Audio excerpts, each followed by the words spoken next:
Trolley হোক কিংবা বলি, তারকাদের কাছে তাদের জীবনটা যেন ঠিক রূপকথার মতোই। তারা রিয়েল লাইফে যা করেন অনেক সময় রিয়েল লাইফেও তাই করে থাকেন।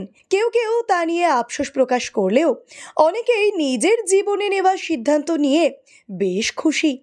বিয়ে, ডিভোর্স, নতুন সম্পর্ক এসব নিয়ে বেশি মাথা না ঘামিয়ে দিব্যি করছেন সুখে ঘর সংসার। অনেকেই হয়তো জানেন, বলিউডে এমন অনেক অভিনেতা রয়েছেন যারা রিয়েল লাইফে একাধিক বিয়ে করার পর বাস্তব জীবনেও বিয়ের পিঁড়িতে বসেছেন বহুবার। এমনকি এর মধ্যে একজন তো বড় বড় ছেলে মেয়ে রেখে প্রথম স্ত্রীকে ডিভোর্স দিয়ে ফের গিয়েছেন ছাদনাতলায়। আসুন একবার দেখে নেওয়া যাক সেই তালিকাটা। সাইফ আলী খান ভালোবেসে বিয়ে করেছিলেন বয়সে 13 বছরের বড় অমৃতা সিংকে। একসঙ্গে অভিনয় জগতে কাজ করতে করতেই মন দিয়েছিলেন একে অপরকে। বিয়ের পর 2 সন্তানের জন্ম দেন অমৃতা। কিছু বছর তাদের সংসার বেশ ভালোভাবে কাটলেও এই সংসারে মন টিকল না সাইফের। অগত্যা বিচ্ছেদ ঘটল এই তারকা দম্পতির। তারপর মন দিলেন আরও এক বলি অভিনেত্রী করিনা কাপুরকে। ভালোবেসে 2012 সালে করিনা কাপুরকে বিয়ে করেন সাইফ। এখন তার এই পক্ষে 2 সন্তানও রয়েছে। তবে বাবা মায়ের বিচ্ছেদে বেশ কিছুটা মর্মাহত হয়েছিলেন মেয়ে সারা। কিন্তু এখন ছোট মা করিনার সঙ্গে বেশ একটা বন্ধুত্বপূর্ণ সম্পর্ক হয়েছে তার।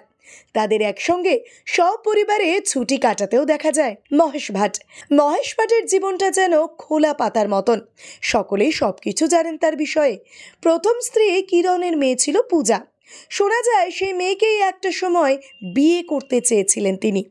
তাদের মধ্যে নাকি সম্পর্কও ছিল, যদিও সেসব গুজবে কোনোদিনই কান দেননি এই তারকা। তারপর একাধিক অভিনেত্রীর সঙ্গে তার নাম জড়ালেও সমস্ত সম্পর্ক ভেঙে শেষমেশ শনি রাজদানকেই দ্বিতীয় স্ত্রী করেন এই বলি তারকা। আর এখন বেশ সুখেই রয়েছেন তিনি। মিঠুন চক্রবর্তী বলিউডকে প্রথম পায়ের তালে নাচিয়েছিলেন এই অভিনেতা।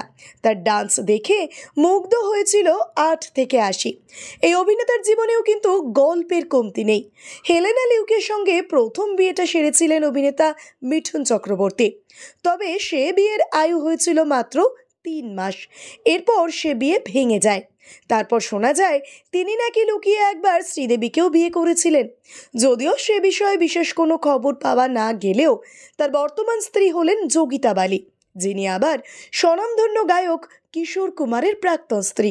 ভিডিওটি ভালো লেগে থাকলে অবশ্যই লাইক, শেয়ার, সাবস্ক্রাইব করবেন আর কমেন্টে অবশ্যই জানাবেন আপনি কোথা থেকে দেখছেন।